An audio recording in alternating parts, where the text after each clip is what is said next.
Salut tout le monde et bienvenue dans cette nouvelle vidéo. Aujourd'hui, je vais vous montrer comment j'ai transformé un tableau de bord réalisé par l'organisation internationale The Food of Peace en un tableau encore plus interactif grâce à Shiny, qui est une puissante bibliothèque sur R. Je vais vous guider à travers les principales étapes de redesign, les fonctionnalités améliorées et les avantages que Shiny offre par rapport à Tableau. Si vous êtes prêts, nous allons commencer avec les bonnes choses.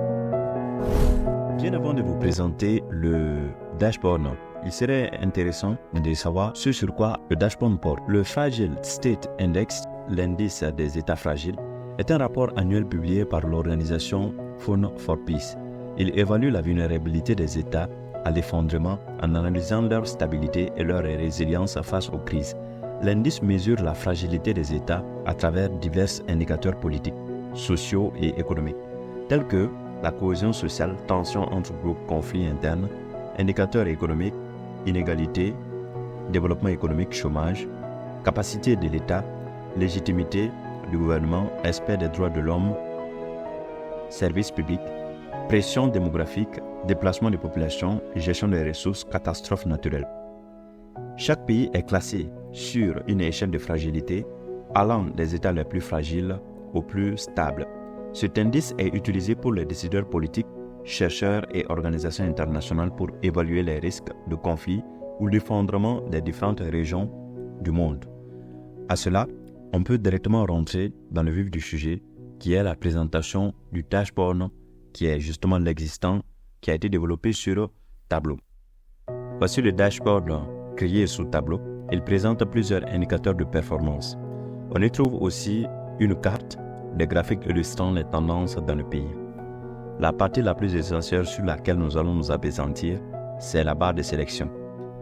Dès que nous allons sélectionner un pays, dans cette barre, ça va impacter sur l'ensemble de l'application. Premièrement, vous pouvez voir le drapeau, qui est une image, les indicateurs qui sont là, la carte qui est là, le graphique et même le tableau que vous voyez là. Et l'ensemble ainsi des éléments que vous voyez comme graphique seront aussi modifiés. Donc ici, pour ce qui s'agit de ce premier graphique, ça va donner en quelque sorte un aperçu sur l'ensemble des indicateurs, des 12 indicateurs de l'indice de fragilité. Pour ce deuxième graphique, ça donne en quelque sorte la variation de l'indicateur au fil du temps. Et ici, ce sont les 4 groupes d'indicateurs qui seront présentés et en plus de la moyenne. Donc chaque indicateur compte, chaque groupe d'indicateurs compte 3 grands indicateurs et on fait aussi la moyenne pour donner en quelque sorte quelle est l'évolution moyenne de l'indicateur par rapport à la tendance centrale. Donc ça c'est ce qu'on avait justement comme existant sur Tableau. C'est un excellent outil pour visualiser les données. Mais parfois, on a besoin d'une interactivité et d'une personnalisation beaucoup plus avancée. Pour cette raison, on doit choisir Shiny pour cela. Il faut savoir aussi que Tableau, c'est aussi un outil qui est aussi payant et qui pourrait aussi s'avérer cher. Or, Shiny, qui est directement sur R, qui est open source, est totalement gratuit. Donc, tout ce que nous venons de vous montrer, qui pourrait justement coûter de l'argent, pourrait être créé en un temps record sur Shiny sans avoir des connaissances vraiment sur HTML, CSS ou je ne sais quoi. Donc, nous allons passer à l'application Shiny. Voici donc le même dashboard, mais cette fois-ci construit sur Shiny. À première vue, les deux se ressemblent, mais attendez de voir comment Shiny permet d'aller beaucoup plus encore loin avec les fonctionnalités enrichies. On trouve ici les mêmes éléments. Un sélectionneur de pays, une carte interactive, plusieurs graphiques montrant les évolutions des indicateurs de fragilité. Mais avec Shiny, j'ai pu intégrer plus d'interactivité, des options de personnalisation plus poussées et des fonctionnalités surtout d'exportation. Nous allons un peu rentrer dans les détails pour vous montrer justement l'utilité de chaque outil qui sont sur le dashboard. Commençons par la sélection du pays. Ici, j'ai utilisé un composant appelé Tiger Input qui permet une recherche et une sélection beaucoup plus fluide dès que je sélectionne un pays, toutes les données du dashboard se mettent à jour automatiquement, ce qui rend la navigation vraiment interactive. Vous pouvez voir ici des boîtes de valeurs, communément appelées Value Box, qui affichent les indicateurs clés pour chaque pays.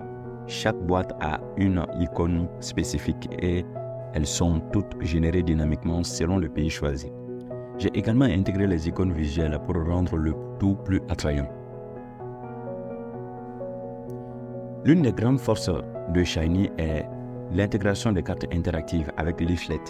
Contrairement à Tableau, peut-être qui opte pour une carte qui est beaucoup moins fine, sur Leaflet, nous avons une carte qui est assez interactive et qui révèle en quelque sorte une touche beaucoup plus moderne. Et de là, on peut même envisager dans les jours à venir de pouvoir automatiser la carte afin que dès que nous allons sélectionner sur un pays, automatiquement ça va renvoyer cette valeur au Packer Input pour que automatiquement les valeurs puissent changer dans tous les compartiments. Les graphiques dans Shiny sont générés à partir de HighCharter, qui permet une interactivité très riche. En passant la souris sur un point, vous obtenez des détails spécifiques et vous pouvez même zoomer sur certaines parties pour explorer les données de manière plus précise. Cela permet de suivre les évolutions des indices de fragilité et les indicateurs économiques pour chaque pays. Autre fonctionnalité intéressante ici, j'ai intégré un tableau de données interactives avec DT. Cela permet de trier les données, de chercher ou surtout d'explorer les données directement en Excel, CSV ou PDF. Très pratique si vous souhaitez analyser les chiffres de manière plus approfondie en dehors de la. Avec Shiny, j'ai pu également customiser les thèmes à partir de Shiny Theme. Ici, j'ai choisi une palette de couleurs spécifiques intégrée de police de Google pour un rendu plus professionnel. Vous pouvez adapter votre design en fonction des besoins ou des préférences visuelles du client, bien sûr. Donc ici, comme vous pouvez le voir, on a aussi opté pour diverses images qui sont directement dans le dashboard d'origine. Pourquoi ces images-là? Parce que étant donné que l'application se veut surtout de restituer les informations sur les indicateurs, étant donné qu'on a déjà les images des indicateurs, quoi de mieux pour justement les mettre à la bonne place pour qu'on puisse voir la touche de personnalisation et pour qu'on puisse alléger au mieux l'effet du template sur notre application. En conclusion, on pourrait se poser la question de savoir pourquoi passer le tableau à Shiny. Tout simplement parce que Shiny permet la flexibilité totale et surtout une facile gratuité du produit. Avec Shiny, vous pouvez ajouter des fonctionnalités comme l'exportation de données, personnaliser chaque élément visuel et intégrer des graphiques, des cartes et des tableaux selon vos besoins.